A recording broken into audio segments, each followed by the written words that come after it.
مجھے بتاؤ، اگر وہ یوں ہی دل برداشتہ رہے گی، خود کو کمتر سمجھے گی، احسان و تلے دبی رہے گی، تو وہ کیا آگے پہنچائے گی؟ میں چاہتا ہوں وہ ایک مضبوط ماں بنے۔ اس کے لیے اسے پہلے ایک مضبوط عورت بننا ہوگا، اور امی کے طعنوں اور بار بار اس کی کمزوریاں اور کوتاہیاں گنوانے سے وہ مزید پستی کی جانب جا رہی ہے۔ میں کیا کروں؟ روحان نے سارا مسئلہ زاویار کے سامنے رکھ دیا تھا۔ دیکھو میرے بھائی، تمہاری بات بالکل ٹھیک ہے، لیکن اس بات کا حل صرف یوں ہی ممکن ہے کہ تم ان سے اکیلے میں بات کرو، ایسی جگہ جہاں صرف تم اور چاچی ہو اور کوئی نہیں۔ انہیں تم اس بات کا احساس دلانا کہ وہ تمہارے لیے کتنی اہم ہے، اور پھر ساتھ ہی اس بات کا بھی کہ تمہاری بیٹی کے لیے اس کی ماں کتنی اہم ہے۔ اللہ سے مدد مانگنا، انشاءاللہ سب بہتر ہوگا۔ زاویار کی کوشش تھی کہ بات مثبت طریقے سے ہی ہو جائے، کیونکہ یہ ایک ایسا معاملہ تھا جہاں اگر روحان نے بھی ذرا سی اونچ نیچ کی تو اس کی کہی گئی تمام صحیح باتیں اس ایک غلط بات کی زد میں آ کر بے معنی ہو جائیں گی۔ میں کرتا ہوں کچھ، دعا کرنا میرے لیے، اللہ پاک ان کے دل میں نرمی ڈال دے۔ میری ماں ہے، مجھے اچھا نہیں لگتا کہ وہ ایسی ہوں، میں انہیں مثبت خیالی کا پیکر دیکھنا چاہتا ہوں، لیکن وہ ہمیشہ ہی میرا مان توڑ دیتی ہیں، اور یہ بات سمجھتی بھی نہیں ہے کہ ان کی اس بات سے مجھے کتنی تکلیف پہنچتی ہے۔ روحان کی آنکھوں میں آنسو آ گئے تھے۔ پریشان مت ہو، اللہ سے اچھے کی امید رکھو، اللہ ہے نا، وہ تو دلوں کو پھیرنا جانتا ہے، دیکھنا وہ ان کے دل کو بھی اچھا کر دے گا۔ اور ابھی تم پریشان ہو، اس لیے تمہیں ان کے تمام منفی پہلو ہی دیکھ رہے ہیں۔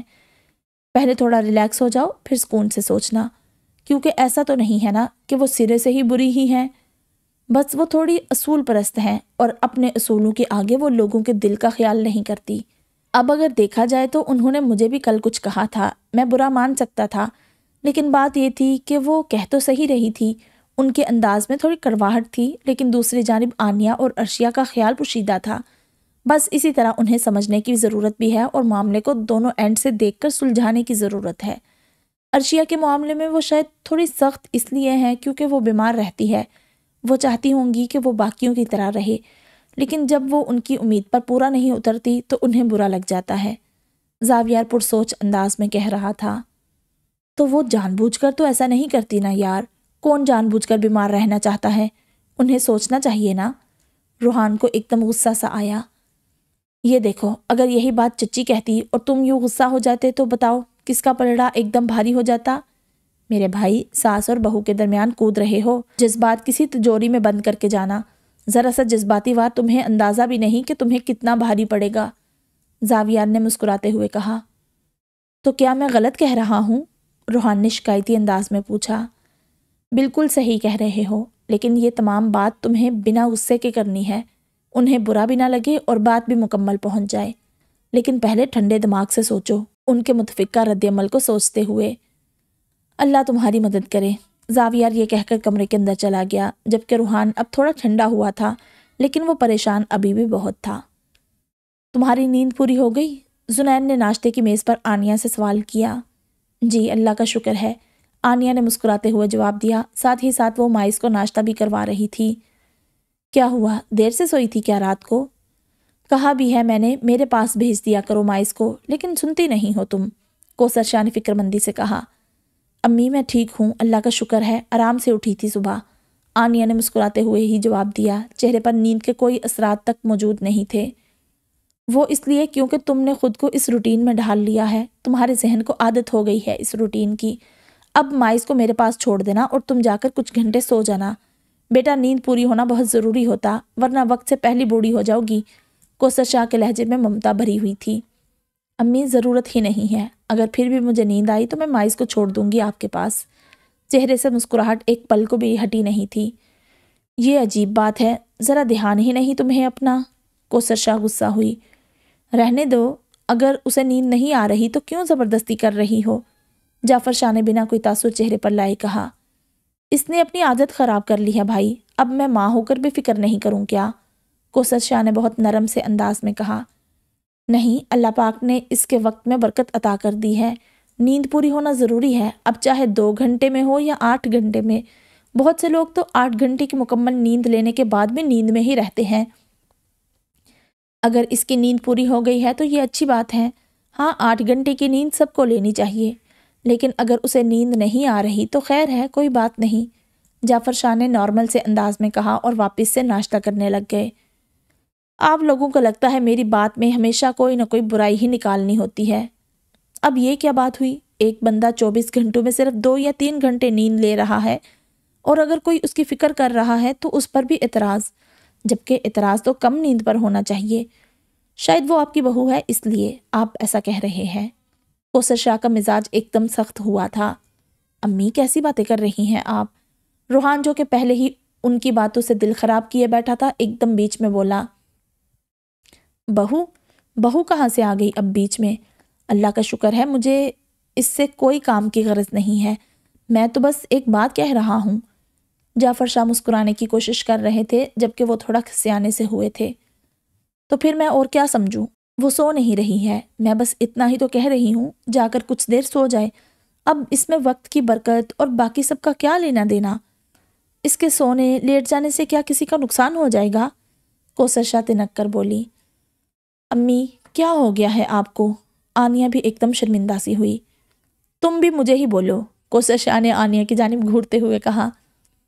میری بات سنو کوثر، ٹھنڈے دماغ سے سننا۔ برکت کیا ہے؟ کسی بھی چیز کا پورا ہو جانا یا پورا پڑ جانا۔ تم نے بہت سی عورتوں کو دیکھا ہوگا جن کا پسندیدہ موضوع ہی یہی ہوتا ہے بچوں کے بعد، کہ ان کے بچوں نے انہیں کتنا تنگ کیا ہوا ہے۔ اس پر اگر ان پر کوئی آزمائش آ جائے جیسے بچے کی بیماری وغیرہ، تو کیا تم نے ایسی عورتیں نہیں دیکھی کہ وہ ہر وقت یہی شکایت کرتی رہتی ہیں، بلکہ بعض تو کافرانہ جملوں تک پر بھی اتر آتی ہیں۔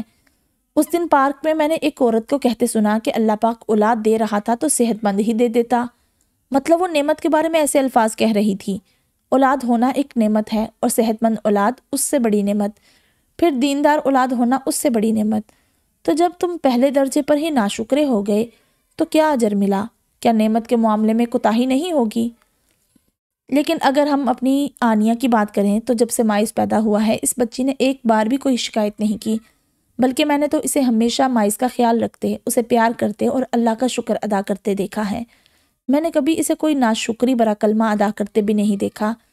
اصل میں جو لوگ ناشکری کرتے ہیں، دل میں کجی رکھتے ہیں، جن کو حاصل کی قدر نہیں ہوتی، یا یہ کہہ لو جن کے دل کبھی بھرتے نہیں ہیں، اللہ پاک ایسے لوگوں کے وقت سے برکت چھین لیتا ہے۔ بعض لوگوں کو تم نے دیکھا ہوگا یہ کہتے ہوئے کہ نیند ہی پوری نہیں ہوئی، ایک ہی کام کیا تھا، وقت ایسے گزرا کہ پتہ ہی نہیں چلا۔ یا پھر دن رات کی شکایت کرتے سنا ہوگا کہ دن رات کیسے جلدی جلدی گزر رہے ہیں۔ کیا کبھی سوچا ہے ایسا کیوں ہوا ہے؟ کبھی کسی کا انتظار کرو، دیکھنا وقت کیسے تھم جائے گا، جبکہ وہی وقت کسی دوسرے کے لیے جھٹکے سے گزرا ہوگا۔ بات ہے برکت کی۔ کسی کے گھر میں 2 روٹی میں پورا گھر پیٹ بھر کر کھانا کھا لیتا ہے، کہیں 4 روٹی بھی ایک آدمی کو پوری نہیں پڑتی، اس کی بھوک ادھوری ہی رہ جاتی ہے۔ جب زبان اور دل میں شکر ہوتا ہے نا، اللہ برکت عطا کرتا ہے، جو کم کو بھی کافی کر دیتی ہے۔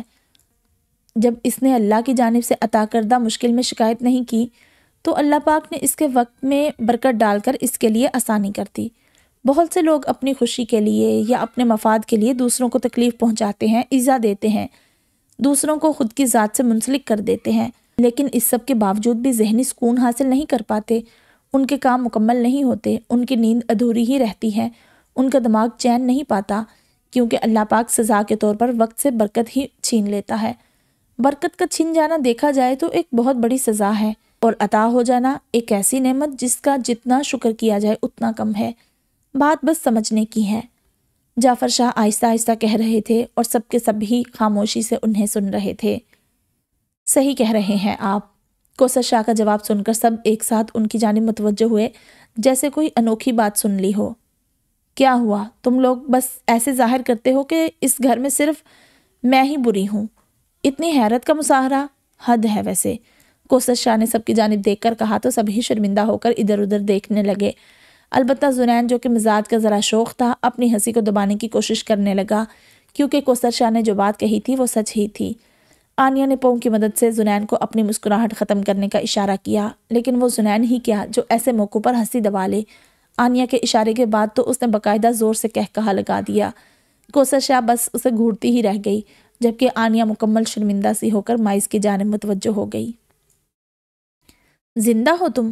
بڑی ڈھیٹ ہڈی ہو بھائی، حیرت ہے۔ سکندر نے کمرے کے اندر داخل ہوتے ہی ناک پر ہاتھ رکھتے ہوئے کہا۔ راؤ جو کہ نڈھال سا کرسی پر تقریباً ڈھلکا ہوا بیٹھا تھا بمشکل ہی آنکھیں کھول کر سکندر کی جانب دیکھنے لگا۔ اس کے لب ہلکی سی حرکت کر رہے تھے، شاید وہ کچھ کہنا چاہ رہا تھا لیکن شدید کمزوری کی وجہ سے کچھ بھی کہنے سے قاصر تھا۔ حرام کا پیسہ سچ میں چمڑی کو بہت سخت کر دیتا ہے۔ سکندر پر اس کی لاغر حالت کا کوئی اثر نہیں پڑا تھا، بلکہ ایسا لگ رہا تھا جیسے کسی کا نیم مردہ حالت وجود اس کے سامنے موجود ہی نہ ہو۔ تمہاری موت اس سے بھی بدتر ہوگی، راؤ نے اپنی پوری طاقت لگا کر کہا، لیکن اس کی اتنی محنت کے بعد بھی اس کی آواز سکندر کے کانوں تک نہ پہنچی تھی۔ کیا؟ کچھ کہا کیا؟ تم نے اگر اتنی گندگی نہ پھیلائی ہوتی تو میں ضرور تمہارے پاس آ کر تمہاری بات سنتا۔ سوری یار، میں ایسے تو اس کمرے میں بھی کھڑا نہیں ہو سکتا۔ پلیز اگلی بار آؤں تو خدا کا واسطہ ہے تمہیں مر جانا۔ یوں تمہیں اس حالت میں دیکھ کر الٹی آتی ہے مجھے۔ یہ کہہ کر سکندر کمرے سے باہر چلا گیا اور باہر نکل کر اس نے جھرجھری لیتے ہوئے کمرے کو لاک لگایا اور پھر سیٹی بجاتے ہوئے جیب میں ہاتھ ڈالتا وہاں سے چلا گیا۔ تم سنبھال لوگی نا؟ زاویہ نے گاڑی میں بیٹھی حریم کی جانب دیکھ کر سوال کیا۔ اس کی آنکھوں میں حریم کے لیے واضح فکر تھی۔ جی بھائی، میں دیکھ لوں گی۔ آپ پریشان کیوں ہوتے ہیں؟ میں بچی نہیں ہوں اور پہلے کی طرح کمزور تو بالکل بھی نہیں ہوں، حریم نے پورے اعتماد سے کہا تو زاویہ کی آنکھوں میں چھوٹے چھوٹے سے 2 موتی ابھر آئے جنہیں اس نے فوراً ہی چھپایا۔ مجھے اگر پریچے کو لے کر ڈاکٹر کے پاس نہیں جانا ہوتا تو میں تمہیں یوں اکیلے کبھی نہ چھوڑتا، لیکن شاہویز میرے بھروسے کا وکیل ہے، اچھا لڑکا ہے، بس اسی لیے اس پر بھروسہ کر سکتا ہوں۔ تم اسے آرام سے تسلی سے ساری ڈیٹیل بتا دینا، کوشش کرنا ایک ایک بات یاد کر کے بتا دو، زاویہ نے ایک ریسٹورانٹ کے سامنے گاڑی روکتے ہوئے کہا۔ فائلز انہی کے پاس ہے نا؟ حریم نے سوال کیا۔ آنکھوں میں کوئی تاثرات نہیں تھے، ہر تاثر سے، ہر جذبات سے خالی آنکھیں، ان میں اب وہ چمک بھی نہیں تھی جو پہلے ہوا کرتی تھی۔ ہاں اسی کے پاس ہے، چلو اندر تک چھوڑ دیتا ہوں، زاویہ نے گاڑی سے باہر نکلتے ہوئے کہا۔ دوسری جانب سے حریم بھی گاڑی سے باہر نکل گئی تھی۔ میں چلی جاؤں گی بھائی، آپ آرام سے جائیں، حریم نے زاویہ کو سمجھایا۔ تم پہچانو گی کیسے؟ چلو آؤ اندر، زاویہ یہ کہتے ہوئے آگے بڑھ گیا، جبکہ حریم اس کے بعد خاموشی سے اس کے پیچھے چلتی رہی۔ کچھ ہی دیر میں وہ دونوں ایک ٹیبل پر پہنچے جہاں شاہویز پہلے سے بیٹھا فائلز کو غور سے پڑھ رہا تھا۔ اس نے ایک ڈائری بھی کھول رکھی تھی جہاں بہت سے پوائنٹس لکھے ہوئے تھے، ساتھ ہی ساتھ کونے میں اس نے دفعات بھی لکھی ہوئی تھی۔ حریم خاموشی سے اس کی ڈائری کے ان صفحات کو دیکھنے لگی۔ شاہویز، یہ ہے میری بہن حریم، اورحان کی وائف، اور حریم یہ ہے شاہویز احمد، آج سے اورحان کا کیس یہ دیکھیں گے۔ زاویہ نے چھوٹا سا تعارف کروایا، بدلے میں ان دونوں نے نہ تو کوئی مسکراہٹ چہرے پر سجائی نہ ہی رسماً سلام دعا ہی کی، بلکہ بالکل بے تاثر چہرہ لیے دونوں ہی زاویہ کو دیکھتے رہے۔ مجھے جانا ہے، حریم سے تمہیں جو پوچھنا ہے پوچھ لو، حریم مجھے کال کر دینا، میں لینے آ جاؤں گا۔ یہ کہہ کر زاویہ فوراً ہی وہاں سے چلا گیا۔ اسے بہت مشکل سے ایک بہت بڑی ڈاکٹر کا اپوائنٹمنٹ ملا تھا آج پریچے کے لیے، وہ چاہ کر بھی اسے مس نہیں کر سکتا تھا، ورنہ وہ یہاں سے کبھی نہ جاتا۔ البتہ جاتے وقت اس نے ایک فکر بری نظر ان دونوں پر ڈالی ضرور تھی۔ جی مس، تو وہ قتل آپ نے کیا تھا؟ شاہویز نے حریم کی آنکھوں میں جھانکتے ہوئے انتہائی صفاقی سے پوچھا۔ وہ قتل نہیں تھا، ایک ایکسیڈنٹ تھا، بدلے میں حریم نے بھی اس کی آنکھوں میں پورے رعب سے دیکھتے ہوئے جواب دیا۔ قتل تو ہوا نا؟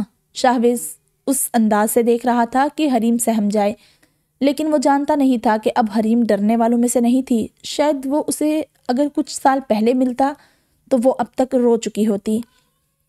قتل نہیں ہوا، وہ ایک حادثہ تھا جس میں شفق کی جان گئی، حریم پورے اعتماد سے بولی۔ ویسے تو میں نے پورا کیس پڑھ لیا ہے، لیکن میں چاہوں گا آپ مجھے ایک ایک بات بتائیں، اس دن کیا ہوا تھا، کیسے آپ اس تک پہنچی، کیوں گئی، وہاں کیا کیا ہوا، وہ کیسے آئی تھی، آپ کیسے گئی تھی، مجھے سب کچھ بتائیں۔ شاہویز نے کرسی سے ٹیک لگاتے ہوئے اپنے ہاتھ کو اس طرح تھوڑی کے نیچے رکھا کہ اس کی شہادت کی انگلی نچلے ہونٹ کے نیچے تھی اور انگوٹھا تھوڑی کے نیچے۔ شفق نے ہماری شادی کے اگلے دن مجھ پر تیزاب پھینکنا چاہا۔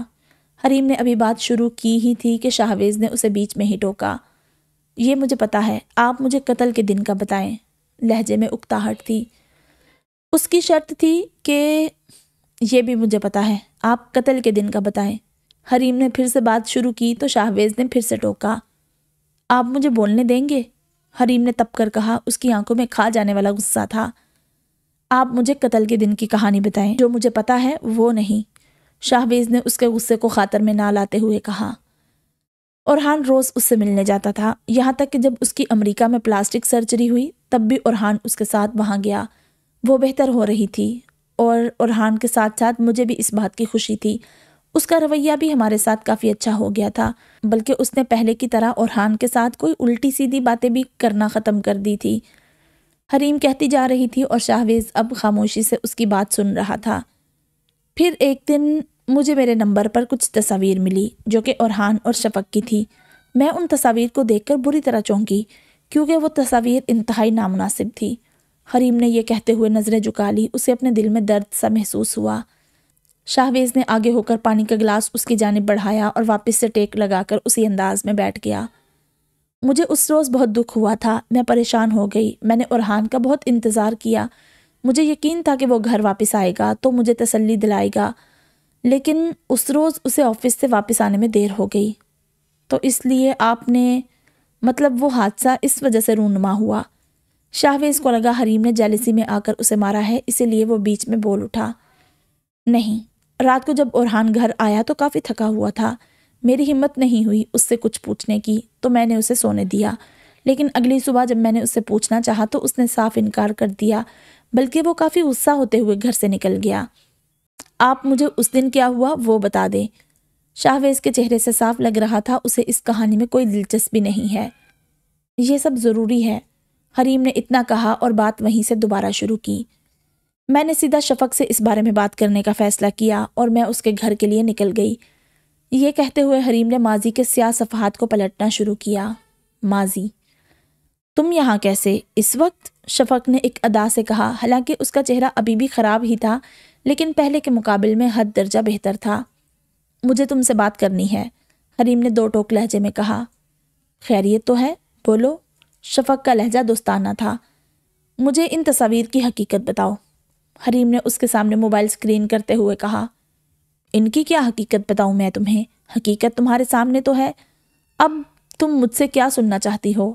شفق کے چہرے پر فاتحانہ سی مسکراہٹ سجی۔ شفق، باتوں کو مت گھماؤ، حریم نے چلا کر کہا۔ شفق کے اس انداز سے اس کے دل میں ایک کیل سی گڑنے لگی تھی۔ مجھ پر مت چلاؤ، تم نے اسے کھو دیا۔ حیرت ہے یہ تصاویر آخر کس نے اور کب کھینچی؟ شفق نے حریم کا ہاتھ پکڑ کر موبائل اپنی جانب کرتے ہوئے کہا، البتہ تصاویر کے لیے اس کی آنکھوں میں ستائش موجود تھی۔ تم یہاں کیا کر رہی ہو حریم؟ اورحان کی آواز سے وہ ایک دم چونکی، جبکہ اورحان بے نیاز سا دروازے کے اندر داخل ہو رہا تھا۔ تم اس وقت؟ تم تو آفس گئے تھے۔ حریم کے اوپر حیرت کا پہاڑ ٹوٹا تھا۔ ہاں، مجھے ایک ضروری کام تھا، اورحان نے نظریں چرائی۔ تم مجھے دھوکہ دے رہے ہو، وہ بھی اس کے لیے؟ حریم کے اوسان خطا ہو گئے تھے۔ دماغ ٹھیک بھی ہے تمہارا؟ جو تمہارے منہ میں آ رہا ہے بولے جا رہی ہو؟ اورحان حسب عادت پھر سے غصہ ہو گیا تھا، جبکہ شفق خاموشی سے کھڑی یہ سب دیکھ رہی تھی۔ اس کے دل کو تو جیسے راحت سی مل گئی تھی یہ منظر دیکھ کر۔ چلو گھر چلو، اورحان نے حریم کے ہاتھ کو کس کر پکڑتے ہوئے کہا۔ اورحان کا یہ کہنا تھا کہ حریم کی آنکھوں سے آنسو جاری ہونا شروع ہو گئے تھے۔ چلو تم یہاں سے۔ آنسو دیکھتے ہی اورحان کا پارا مزید اوپر ہو گیا اور وہ اسے کھینچتے ہوئے شفق کے گھر سے باہر لایا اور اپنی بائک کے پاس لا کر اس کا ہاتھ چھوڑا۔ وہ روحان سی اس کے ساتھ آ کر کھڑی ہو گئی، آنسو ابھی بھی آنکھوں سے جاری تھے۔ بیٹھو نا، گاڑی پر بیٹھ کر اس نے تڑک کر کہا تو وہ فوراً ہی اس کے پیچھے بیٹھ گئی۔ کیوں گئی تھی اس کے گھر ہیں؟ اورحان نے غصے سے بھرے لہجے میں بائک چلاتے ہوئے سوال کیا۔ حریم نے کوئی جواب نہیں دیا، بس شکستہ حال سی اورحان کے کندھوں پر اپنا سر رکھ دیا۔ وہ ٹوٹ پھوٹ کا شکار تھی۔ جو وہ سمجھ رہی تھی وہ یہ سب سمجھنا نہیں چاہتی تھی، اسے انکار چاہیے تھا۔ وہ چاہتی تھی اورحان صاف انکار کر دے، مکر جائے، لیکن ایسا تو وہاں کچھ ہوا ہی نہیں تھا۔ اورحان نے ایک گہرا سانس لیا اور بائک کو سائیڈ میں روکا۔ مجھ پر بھروسہ ہے؟ اورحان نے ہلکا سا مڑتے ہوئے کہا، اس طرح کہ حریم کا سر اس کی پشت سے نہ ہٹے۔ حریم نے کوئی جواب نہیں دیا۔ اگر نہیں ہے تو کرو، مجھ پر بھروسہ رکھو، میں کچھ بھی غلط نہیں کروں گا۔ اورحان نے بس اتنا کہا اور بائک کو واپس سے سٹارٹ کرتا تیزی سے نکل گیا۔ البتہ حریم، جو عام طور پر اتنی سپیڈ میں ڈر جایا کرتی تھی، یوں ہی سر رکھے بیٹھی رہی، اسے کسی چیز سے فرق ہی نہیں پڑ رہا تھا۔ حال مما، جن کیا ہوتے ہیں؟ کچن کے پاس ڈائننگ ٹیبل پر بیٹھی ڈرائنگ کی کچن کے پاس ڈائننگ ٹیبل پر بیٹھی ڈرائنگ کی کتاب میں کلر کرتے ہوئے علینا نے سوال کیا، جبکہ اس کے اس سوال نے عرشیہ کو سر سے پیر تک ہلا دیا تھا۔ کچھ نہیں ہوتا، تم اپنا کام کرو، عرشیہ نے فوراً ہی اسے ٹوکا۔ بتائیں نا مما، علینا اپنا ہاتھ روک کر پوچھ رہی تھی۔ تم کہاں سے یہ سب سیکھ رہی ہو؟ آج سے تمہارا موبائل بند ہے، سمجھی تم؟ عرشیہ نے سرد لہجے میں ڈانٹتے ہوئے کہا۔ موبائل سے پتہ نہیں چلا مما، مجھے تو انہوں نے بتایا ہے، علینا نے معصومیت سے کہا۔ کس نے؟ عرشیہ اب پوری طرح اس کی جانب متوجہ ہو گئی تھی۔ جعفر شاہ جو کہ صوفے پر بیٹھے تھے، علینا کی بات سن کر وہ بھی اسی جانب دیکھنے لگے تھے۔ وہ جو ہے نا، آپ نہیں جانتی انہیں، علینا نے اس طرح کہا جیسے وہ بہت سمجھداری کی بات کر رہی ہو اور اس کی مما کچھ نہیں جانتی ہو۔ کس نے؟ بتاؤ مجھے۔ عرشیہ ڈر گئی تھی، اس نے ایک نظر جعفر شاہ کو بھی دیکھا۔ مجھے نام نہیں پتا، یہ کہہ کر علینا واپس سے تصویر میں رنگ بھرنے لگ گئی۔ ارے واہ، علینا نے تو اتنا اچھا رنگ کیا ہے بھائی، جعفر شاہ اٹھ کر علینا کے پاس آ کر بولے۔ ہے نا دادا جان؟ علینا اپنی تعریف سن کر کھلکھلائی۔ تو آپ کیا پوچھ رہی تھی مما سے؟ جعفر شاہ نے ایک کلر اٹھا کر اس کے ساتھ رنگ بھرتے ہوئے پوچھا۔ جن کا پوچھ رہی تھی۔ جعفر شاہ کے کلر کرنے سے علینا نے اپنی رفتار بڑھائی، شاید وہ زیادہ سے زیادہ کلرنگ خود کرنا چاہتی تھی۔ جن بھی اللہ تعالیٰ نے پیدا کیے ہیں، لیکن ہمیں وہ نظر نہیں آتے، اور بچوں کو ان کے بارے میں زیادہ بات بھی نہیں کرنی چاہیے۔ جعفر شاہ کی نظریں صفحے پر تھی۔ کوئی نہیں، مجھے تو وہ دکھتے ہیں۔ اچھا، تو انہوں نے علینا کو بیوقوف بنایا؟ علینا نے آنکھیں چھوٹی کر کے کہا۔ کون؟ عرشیہ نے ڈر کر سوال پوچھا۔ وہی، وہ کہہ رہے تھے وہ جن ہیں اچھے والے، اور دیکھے مما، دادا جان کہہ رہے ہیں جن تو نظر ہی نہیں آتے۔ ان انکل نے علینا کو بیوقوف بنا دیا۔ علینا اپنے بیوقوف بن جانے پر ہنس دی، جبکہ اس کی بات سن کر عرشیہ کے جسم کے تمام رونگٹے ڈر کی وجہ سے کھڑے ہو گئے تھے۔ بیٹا، کون انکل؟ جعفر شاہ بھی خوف زدہ ہوئے تھے، لیکن انہوں نے اپنے خوف کو چہرے پر آنے نہیں دیا۔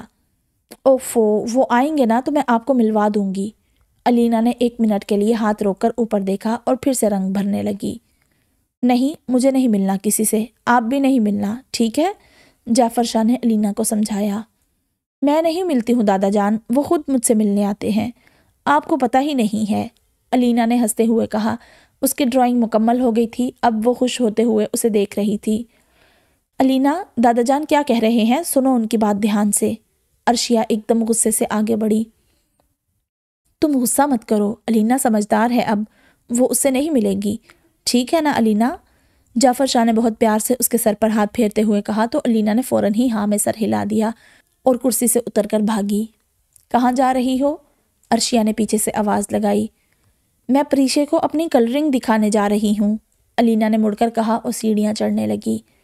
خالہ نہیں ہے بیٹا، وہ تایا جان کے ساتھ ڈاکٹر کے پاس گئی ہیں، عرشیہ نے جیسے ہی کہا اس کے پیر وہیں سیڑھیوں پر جم گئے۔ علینا کو چھوڑ کر چلے گئے؟ علینا کی آنکھوں سے پل بھر میں ہی آنسو بہنے لگے۔ بیٹا، گھومنے نہیں گئے ہیں، وہ ڈاکٹر کے پاس گئے ہیں، عرشیہ نے سمجھانا چاہا۔ میں ناراض ہوں ان سے۔ علینا وہیں سیڑھیوں پر بیٹھ کر رونے لگی اور عرشیہ سب کچھ بھول بھال کر اسے بہلانے میں مصروف ہو گئی تھی، جبکہ جعفر شاہ ابھی بھی علینا کی ہی باتوں کو سوچ رہے تھے۔ ہو سکتا ہے اس نے اپنے ذہن میں کوئی کہانی بنا لی ہو سکتا ہے، ہونے کو تو کچھ بھی ہو سکتا ہے، جعفر شاہ نے دل ہی دل میں کہا۔ جو بھی تھا، یہ بات یوں ہی نظر انداز کرنے والی نہیں تھی، خاص طور پر عرشیہ کی بیٹی کے لیے تو بالکل بھی نہیں۔ ادھر جعفر شاہ کی سوچ کا مرکز بنا وہ چھت پر ایک کونے میں انسانی آنکھ سے پردے میں چھپے بیٹھے قرآن پاک کی تلاوت میں مصروف تھا۔ اس کا چہرہ ہیبت ناک نہیں تھا، لیکن اس کا چہرہ انسانوں کی طرح کا بھی نہیں تھا۔ خوبصورت آواز لیکن روبدار، اس کے پاس سے نور کی کرنیں پھوٹ رہی تھی۔ ہاں، وہ حسین نہیں تھا، لیکن اس قدر نور تھا کہ وہ حسین لگ رہا تھا۔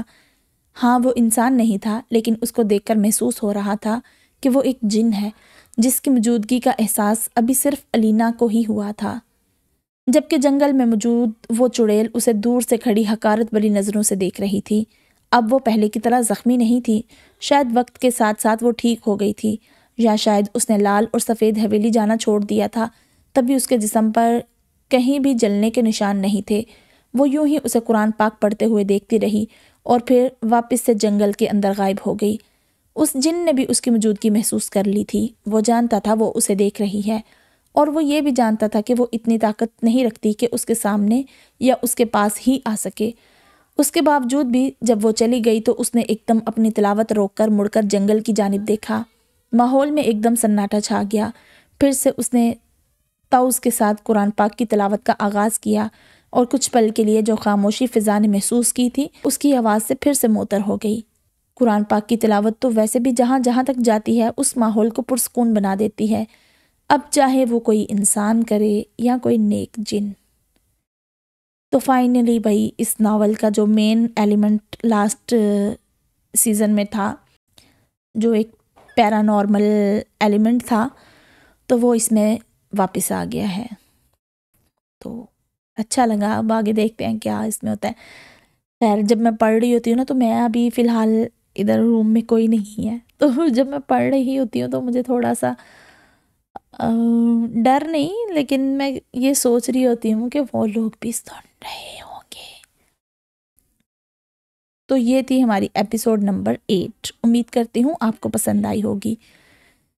تو جلد ہی ملیں گے نئی ایپیسوڈ کے ساتھ، تب تک آپ اپنا بہت سارا خیال رکھیں۔ اللہ حافظ۔